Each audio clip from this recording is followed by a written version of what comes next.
Hello there, and welcome to the very first video from Barely Updated.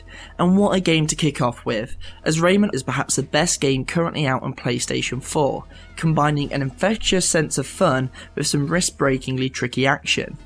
Yubi's mascot returned from his raving rabid retirement back in 2011 with a fantastic Rayman Origins, its distinctive art the style, and its perfectly pitched gameplay the substance. Since we've last seen him, old Ray has picked up a Miley Cyrus-esque love of sticking his tongue out here, there and pretty much everywhere, but kicks off Legends as you would expect, limbless and ready for some platforming. Now this would usually be the point where I tried to sum up the story in a tongue-in-cheek manner, but I'll be honest, Legends dispenses with any semblance of a story and tells you to get on with it. It's seemingly unconnected worlds linked only via a series of portal paintings for you to have a poke around in. Fortunately, Legends knows its strength is very much in the gameplay, and Ubisoft Montpellier builds on the excellent Rayman Origins by adding just a bit more variety to the bread and butter levels that make up the main game. The key to this is the diversity between worlds and style and how they play. For example, 20,000 Lums Under the Sea focuses on mixing in basic stealth to the gameplay by avoiding light switches, while Olympus Maximus has some brilliant maze levels that force you to find secrets buried within secrets.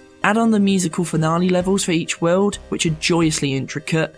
They weave gameplay and audio together to create Twitch gameplay nirvana, and on the whole, it all adds up to a game where boredom never sets in. And as you get closer to finishing off Legends, fans of punishing difficulty will be glad to know that it's still tricky in all the right ways, with the Living Dead party world forcing every jump to be practically perfect. Just look at how many times I died here. Or maybe you shouldn't, because I'm not particularly proud of that.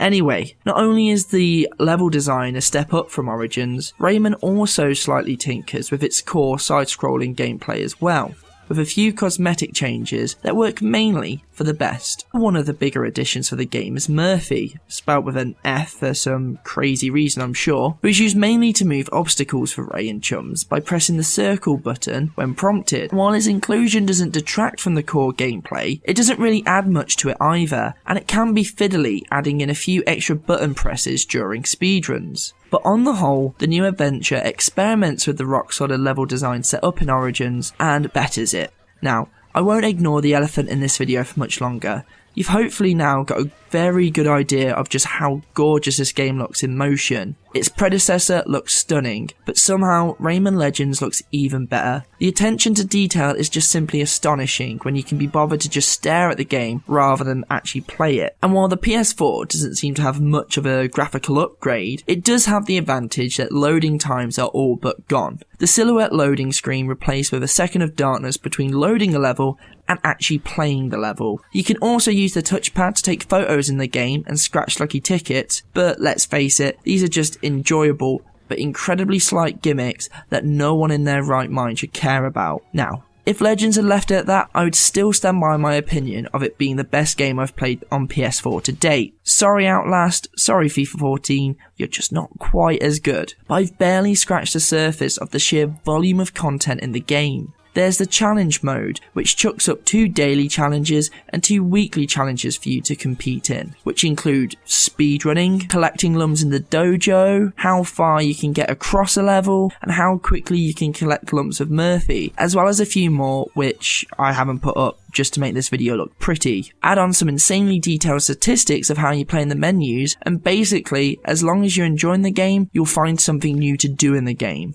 Add on extras like collecting the oxymoronic, adorable monsters, unlocking a battalion of playable characters, although I'll be honest, I barely touched any outside of Assassin Ray, and Kung Footy, a knockabout offline multiplayer minigame that gives Ubisoft a chance to show off their physics engine, while also giving you a chance to just have a laugh banging in the goals.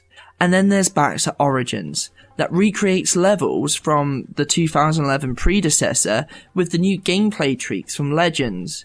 It's just as fun as it was back in 2011 and now benefits from a focused offering of levels. To top it all off, there is offline multiplayer, but I haven't even had a chance to go anywhere near that yet because I'm very lonely and nobody wants to play Rayman Legends with me.